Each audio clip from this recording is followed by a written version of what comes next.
Welcome to my channel. आज जो है हम लोग क्लास 10th के एक्सरसाइज 1.2 क्वेश्चन नंबर फर्स्ट पढ़ने वाले हैं।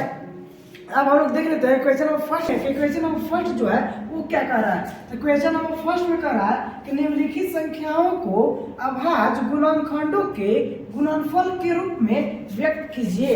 यहाँ कह रहा है कि इसको अभाज्य गुणनखंड के गुणनफल के रूप में व्यक्त करना है। ठीक, तो सबसे पहले क्वेश्चन नंबर फर्स्ट बनाते हैं और इसको देखते हैं किस तरीके से अभाज्य गुणनखंड तोड़ा जाता है। जैसे में 140 है तो 140 को हम अभाज्य गुणनखंड के रूप में तोड़ लेते हैं। ये किस तरह से लगेगा, 140 जो है किसके पारा में आता है, 2 से आता है, तो लगा लेंगे 2 से। 2 के पारा में 140 कितना बार में, 70 बार में। फिर 2 के पारा में 70 कितना बार में, 35 बार में। फिर 5 के पारा में 35 कितना बार में, 7 बार में। ये फिर 7 के पारा में 7 कितना बार में, 1 बार में। अब ये जब लग गया इसको फिर कैसे लिखेंगे, 140 है 140 बराबर है बराबर, उसके बाद फिर 2 क्या हुआ है 2 को, तो 2 को 2 लिख लेंगे। उसके बाद 5 और उसके बाद 7। इसको हम चाहे तो ऐसे लिख के छोड़ सकते हैं, चाहे फिर इसको स्क्वायर के रूप में लिख सकते हैं। जैसे 2 का हुआ है 1 2, तो 2 की पावर 2 गुना 5 का हुआ है 1, तो 5 की पावर 1 गुना 7 का हुआ है तो 7 की पावर 1।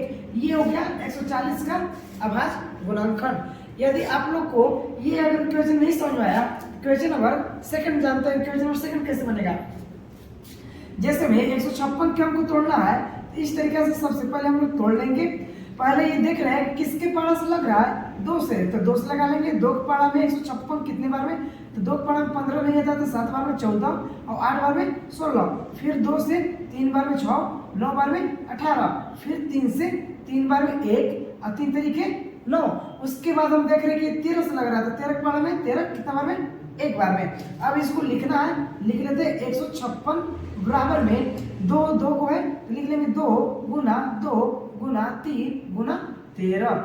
इसको चाहे तो हम लोग स्क्वायर के रूप में लिख सकते हैं। कैसे, 2 2 को है तो 2 के स्क्वायर गुना 3 1 है 3 की पावर 1 और गुना 13 1 है तो 13 की पावर 1। चाहे इसको हम एक और तरीका से लिख सकते हैं, 2 की पावर 2 और इसके 3 की पावर 1 करने का मतलब क्या, केवल 3 और 13 की पावर 1 करने का मतलब केवल 13। तो ये हो गया 156 का अभाज्य गुणनखंड। अब जो है क्वेश्चन नंबर 3 हम लोग पढ़ते हैं। क्वेश्चन नंबर 3 क्या कर रहा है, क्वेश्चन नंबर हम लोग क्वेश्चन नंबर 3 बनाने वाले हैं। अब 3 की जान लेते हैं कि 3 का अभाज्य गुणनखंड कैसे निकलता है।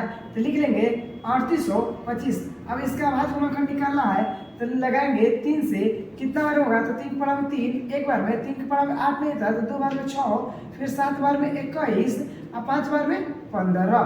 फिर यहाँ पर 3 से लगाएंगे, 3 के पारा में 12 4 बार में, फिर 3 दूना 6 और 3 पचे 15। फिर यहाँ पर 5 से लगाएंगे, 5 के पारा 5 से लगाएंगे 5 5 के पारा में 42 कितना बार में नहीं आता है तो 8 बार में लगाएंगे 40 और फिर 50 25। फिर यहाँ पर 5 से लगाएंगे, 5 के पारा में 8 नहीं आता है तो यहाँ पर एक बार में 5 और उसके बाद बचेगा 3, तो यहाँ पर 5 कितना हो गया 35, 5 के पारा में 35 कितना बार में 7 बार में। फिर यहाँ पर 17 हो गया, 17 से 17 कितना बार में 1 बार में।